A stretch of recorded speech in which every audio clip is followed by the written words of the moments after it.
আসসালামু আলাইকুম। আমি হচ্ছে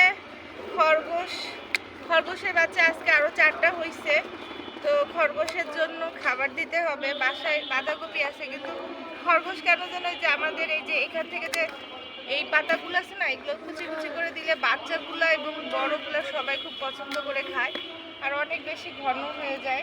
এই জায়গাটায় হচ্ছে আমি মানে বেশি বেশি করে হচ্ছে কেটে ফেলি, কারণ এইগুলা খরগোশকেও খাওয়ানো যায়, আর এই জায়গাটা বেশি জঙ্গল হয়ে যায়, মানে অনেক বেশি পাতা হওয়ার কারণে গাছে পানি দিতে একটু অসুবিধা হয়ে যাচ্ছে।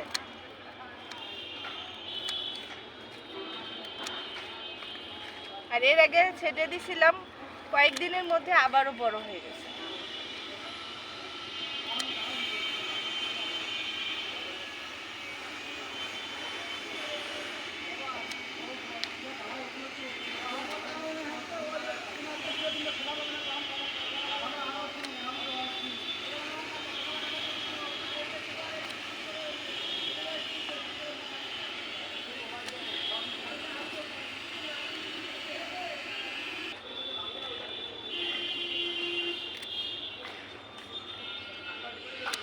আজকে এইগুলোই অনেক হয়ে গেল।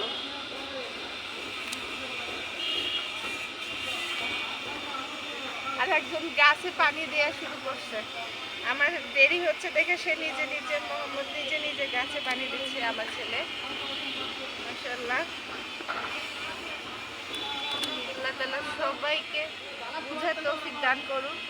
ও দেখতেছে যে আমি এখানে কাজ করতেছি, আর ওইদিকে সে হচ্ছে গাছে পানি দেওয়া শুরু করে দিচ্ছে।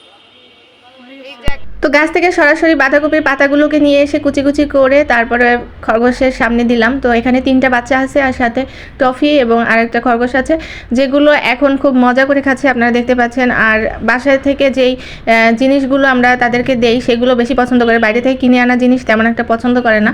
আর এই টফিরই আবার 4টা বাচ্চা হয়েছে, সেগুলো এখানে আর দেখাচ্ছি না, একটু বড় হলে আপনাদের সামনে তুলে ধরবো।